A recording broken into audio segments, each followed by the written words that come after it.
स्वागत है आप सभी का एपिसोड नंबर 4 में। एपिसोड 4 की शुरुआत वहीं से होती है जैसे कि हमने देखा था जी ने यूंजू को पकड़ लिया था और बोल रहा था कि बता दो इस लड़के को कि मैं कौन हूँ। यूंजू बोलती है ये मेरा बॉयफ्रेंड है, मैं इससे प्यार करती हूँ। अब ये सुनकर प्रिंस का दिल बुरी तरह से टूट गया था और तभी डेल अंदर नशे में घुसा था। यूंजू उसको देखकर डांटने लग गई कि अगर तुमने शराब पी है। डेल तो नशे में होता है और जी से बोल रहा होता है कि अब तुम रिलेटिव बनने वाले, तुम तो मेरी दीदी के ससुराल वाले हो। इधर प्रिंस का बॉडीगार्ड डेचुल गांव वालों के साथ बैठकर ड्रिंक कर रहा होता है। डोंगजू भी यहीं पर होती है और सोच रही होती है कि अरे ये यूंजू कहाँ पर चली गई, क्या वो इस टाइम अभी हॉस्पिटल में होगी क्योंकि आज वो घर यहाँ से तो नहीं गई है। डेचुल कहता हाँ वो वहीं पर है, प्रिंस भी वहां पर गए हुए हैं। अब इनको लगता है कि वो दोनों वहां पर क्या कर रहे होंगे तो कहते हैं कि चलो हम भी वहीं पर चलते हैं। यहाँ प्रिंस और जी में लड़ाई हो गई होती है यूंजू को लेकर। जी बोलता है बहस करने से क्या हुआ, यूंजू के बाप ने उसको हमारी फैमिली को बेच दिया है। अब ये सुनकर प्रिंस जी को मारने लग गए होते। यूंजू आकर इनको रोकती है और प्रिंस को यहाँ से भगा देती है और कहती है आज के बाद यहाँ पर कभी आना मत। इतने में बाकी सब भी आ गए होते बोलते हो लगता है यहाँ पर लव ट्रायंगल चल रहा है, एक लड़की और दो लड़के। प्रिंस शांति से यहाँ से जाने लग गए होते। डेटू सोच रहा होता है कि आखिर और वहां पर हुआ क्या होगा। डिटेक्टिव भी पूछता है पर प्रिंस कुछ भी नहीं बताते। जी बोल रहा होता है कि तुम उस लड़के से दूर हो गई हो, मैंने तुम्हें दूर कर दिया, मैंने तुम्हारी हेल्प की है। पर यूंजू को बुरा लग रहा होता है, इसने किसी का दिल तोड़ा है। जी बोलता है तुम नौकर हो, तुम गरीब हो, तुम्हारे जैसे लोग लव डिजर्व नहीं करते। इधर चीफ इंस्पेक्टर के पास इनका आदमी आया होता और बताता है एक तरह के सीड के बारे में जिसका पाउडर बनाकर इसकी स्मेल से इंसान का दिमाग काम करना बंद कर देता है और धीरे धीरे उसकी मौत हो जाती है। और यही पाउडर कोंकोबाइन सू की वो किंग ली को दे रही होती है अगरबत्ती में मिलाकर।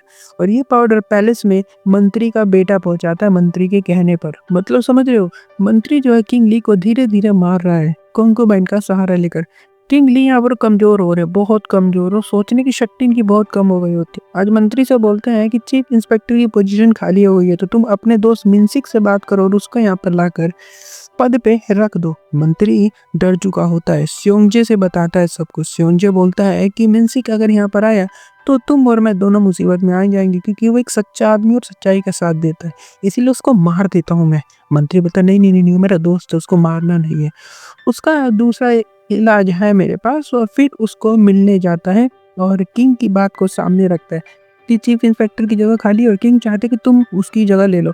पर मिनसिक मना कर देता। मंत्री बोलता अच्छा ठीक है, तो तुम बगल वाले गांव में टीचर की नौकरी तो कर सकते हो ना, कि काफी टाइम से तुम बेरोजगार हो। मिनसिक मान गया होता है और मंत्री को धन्यवाद भी कहता है इसकी हेल्प करने के लिए। इधर प्रिंस की मदर क्वीन अलग ही टेंशन में होती है कि आखिरकार दोनों भाइयों के बीच क्या बात हुई होगी और दूसरी क्वीन से बचा रही होती है। और यहाँ पर हम दूसरी क्वीन को देखते हैं, इनको हमने एपिसोड नंबर 1 में भी देखा था, जिन्होंने अपनी भतीजी हेरिंग की शादी मंत्री के बेटे से फिक्स की थी। हाँ ये वही है, क्वीन सेकंड बोल रही होती है कि दोनों भाइयों ने अच्छा काम किया मिलके, चीफ इंस्पेक्टर को जेल में डलवा दिया। फिर क्वीन प्रिंस से मिलने जाने लगी जहाँ से पता चलता है कि प्रिंस को एक बहुत ही गंभीर बीमारी हो गई है। वो हंसते नहीं है, न बात करते और न ही खाना खाते, गुमसुम बैठे रहते हैं। ऐसी बीमारी आज से पहले कभी नहीं देखी गई है। प्रिंस रिजेक्शन का दुख सह नहीं पाए होते हैं। अब ये सारी बीमारियों के सिम्टम्स को एक कपड़े पर लिखकर हॉस्पिटल में क्वीन भिजवा देती हैं और सभी हैरान होते हैं कि ऐसी कौन सी नई बीमारी आ गई है। और इनका काम होता है इन बीमारी को पहचान कर इसका इलाज करना।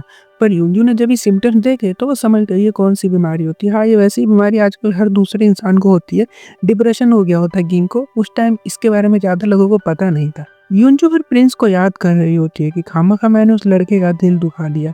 और तभी अपने पिता मिनसिक को देख लेती। आज दोनों साथ में घर जाएंगे। मिनसिक बोलते हैं कि मुझे मंत्री ने नौकरी के लिए बोला है और मैं टीचर बन के इसी वीक जाने वाला हूँ यहाँ से। यूंजू बोलती है पर अगले वीक तो मेरी शादी है, आप मेरी शादी में नहीं रहोगे। ये कहते हैं नहीं, और अंदर ही अंदर यूंजू खुश भी होती है कि इसके पिता नहीं होंगे तो अच्छा होगा, वो देख भी नहीं पाएंगे ना कि ये बूढ़े से शादी हो रही है इसकी। फिर बोलती है कि मैं आपको दवाइयाँ दूंगी, अपने साथ लेकर जाना। और यहाँ जी अलग परेशान रहने लग गया है। इसकी कोंकोबाइन के साथ भी अब यूंजू को देख रहा होता है जो हंस हंस के सामान खरीद रही होती है। उसको घसीट कर अकेले में लेकर आता है और बोलता है पागल हो तुम, नौकर हो तुम मेरे घर मत आना, शादी मत करना। यूंजू बोलती है अगर आगे से मेरे साथ ऐसा किया तो मैं तुम्हें छोड़ूंगी नहीं। और अपना सामान उठाने लग गई जो कि टूट चुका होता है। प्रिंस आगे होता है इसकी हेल्प करने के लिए और ये फिर प्रिंस इसको अकेले में मिलने के लिए लेकर जाते हैं। दोनों बातें करने लगे, पूछते हैं कि तुम्हारी शादी कब है। यूंजू डेट बताती है। प्रिंस बहुत दुखी हो गए होते हैं, बोलते क्या चाहिए तुम्हें बताओ, मैं तुम्हें गिफ्ट दूंगा।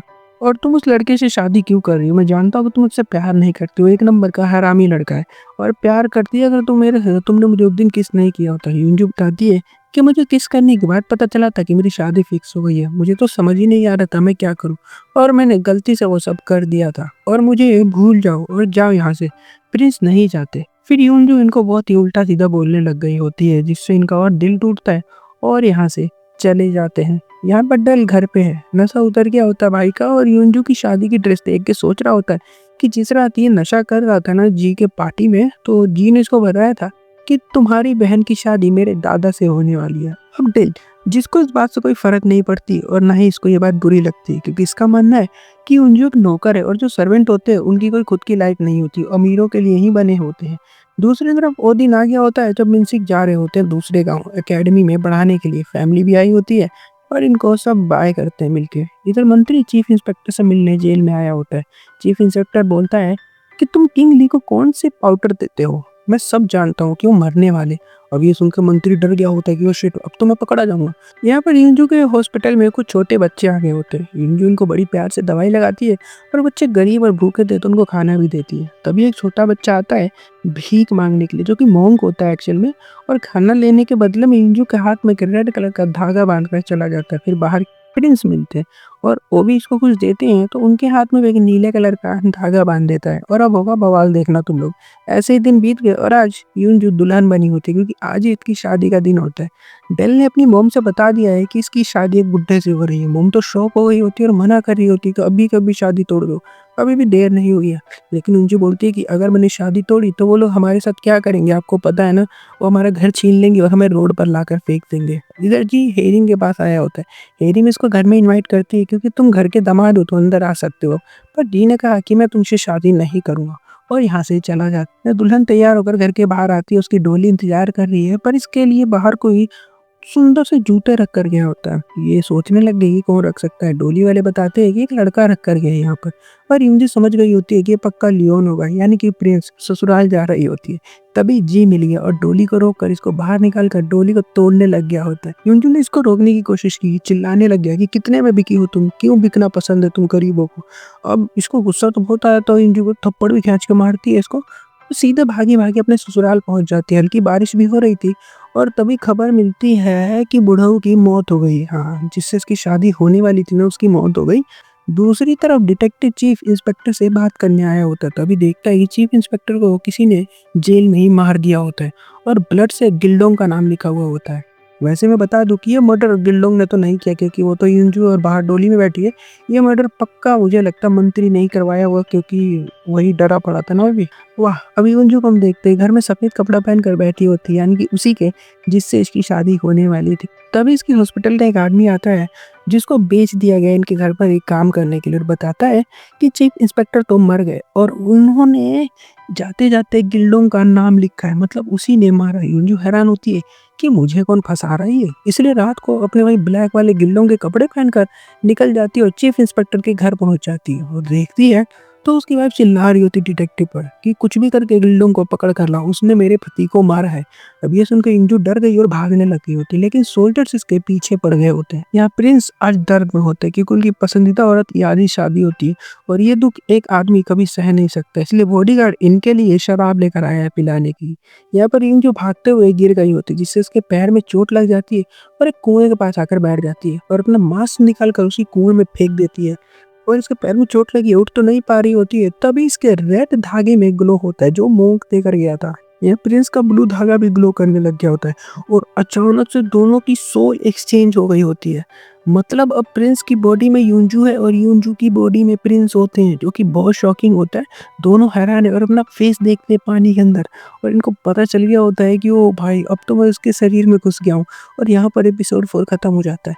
मेरे को कभी नहीं लगा था कि एपिसोड 4 में ऐसा ट्विस्ट भी आ सकता, मतलब बॉडी चेंज हो जाएगी दोनों की, ऐसा कभी सोचा नहीं था। हालांकि काफ़ी लेट हुआ है जो भी हुआ है, लेकिन मज़ा आ रहा है। अब इसके देखने में अलग ही मजा आएगा, क्योंकि अभी पता चलेगा कि मैं कौन हूँ, यानी कि उसको यूंजू को पता चलेगा कि अरे ये तो प्रिंस हूँ मैं, मतलब प्रिंस है वो लड़का जिसकी बॉडी में हूँ। और इसको पता चलेगा प्रिंस को कि अरे ये तो गिल्डोंग है जो कि तूफान पहले तो वो लड़की थी। ओके, मिलता हूँ उस एपिसोड के साथ जो अगले हफ्ते रिलीज होने वाला है, तो उसको देखने के चैनल को जरूर सब्सक्राइब करना, वीडियो को लाइक करना। मिलता हो तो तक के लिए बाय।